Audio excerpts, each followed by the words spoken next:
అమ్మా బాబు ధర్మం చేయండి అమ్మా. ఛా పని పాటలేక ఏం కావాలన్నా? ఆ దేవుడి పేరు చెప్పుకొని 100 రూపాయలు దానం చేయండి అన్న. 100 రూపాయల? 100 రూపాయలు ఎందుకు రానికా?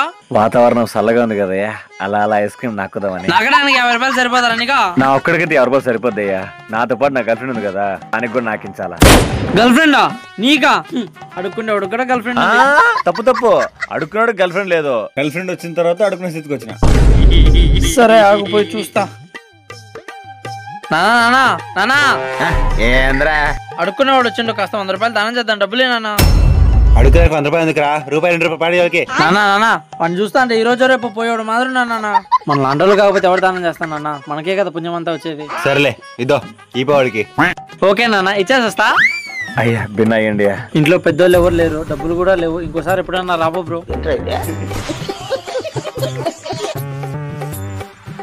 అరే నా కొడక ఓసలి వెళ్ళి నా కొడక నీ బుద్ధి ఇక్కడ తెలిసిందా?